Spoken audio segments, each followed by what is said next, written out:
Yo, what is going on YouTube? It's Karma Speaks back with another video. Today we're keeping it quiet because my lady's upstairs filming the video herself.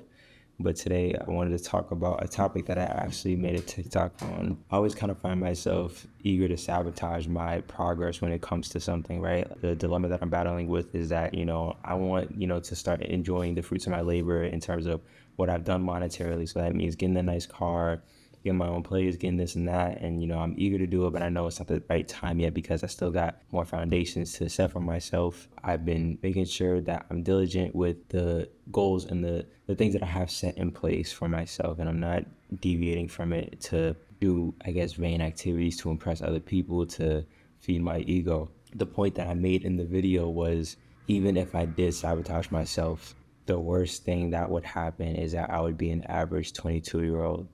And the reason why I said this is because I watch these videos and I look up the numbers every single day on where the average 22-year-old is, where the average 20-year-old, 25, 30, when the first time home buyers are, how old are they, where do they live, are they getting help with money, how much should these people be making, how much should they have in savings, how much should they have in retirement, do they have $1,000, do they have $100,000, like all these numbers that you could possibly think of. I search up on a daily freaking basis, man. And so what I realized is that most young people in general don't have much at all. Most young people don't have nothing. While comparison is the thief of joy, when you're comparing yourself to average, which is the dead middle, or median, which is the dead middle, you realize it's not hard to beat that. And I promise you, if you feel as though you're behind the 8 ball, just look at where the average is for your group and see where you fall, and you'll realize you ain't as far as you think you are. And so with my thinking now, I still am focused on what I'm focused on, but I've come to realize that with as much that I could possibly do to sabotage my progress, I could only fall back as far as where the rest of my peer group is. Average 22-year-old only makes 30 grand a year. I did that in my first year of business. Average 22-year-old that has less than $1,000 in savings. We all know I have more than that, and it's not like a comparison or I'm better type thing. It's just, if I were to mess up, if I were to fail, if I were to lose everything, I would just be in the same predicament as everybody else.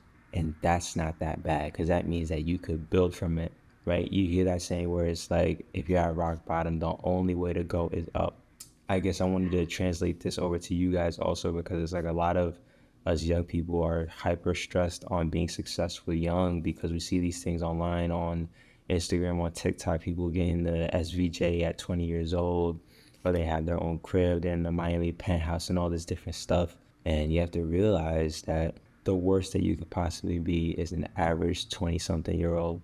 Most people don't have any sort of real foundation until they're 40 years old, 40. And so with that thinking, there shouldn't be any type of stress for, I don't want to say your future, because you got to put the pressure on yourself, but don't think that you can never recover, or that you can never get back to where you need to be, or that you can't get to where you need to be because everybody else is on this playing field. That's just mediocrity, right? And looking at the numbers will help you put it into perspective. Most of the people are $6,000 in credit card debt. Most people don't have $1,000 for an emergency, or just $1,000 in general. Most people don't purchase their first home until they're 38 years old. On Long Island, probably closer to 42. Most people, or a lot of people, get help from relatives to make these purchases, or to co-sign on cars and this and that, so they don't have the best credit. Most people do all these different things. So if that's the standard, all you got to do is just be better than that. Be better than averaging in the top 50%. And then you work your way up. As soon as you get to the next level, you're like, okay, that's my new baseline.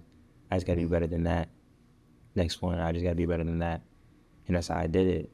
At first, it started off with, I got to be better than the average 21-year-old at the time. Then it was, okay, median person, that's like, I guess 35 makes 60K. I got to be above 60K. Did that. Okay, person that's within the top 40%, or the median income for somebody in an expensive state, high cost of living area like New York is 77K. Beat that. All right, now let me beat 6 figures. Beat that. All these different things. You gotta set these milestones. You gotta conquer these milestones every single day.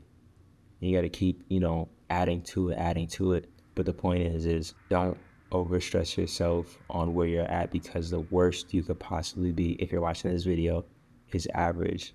And while average is terrible, this is not the worst position a person can be in.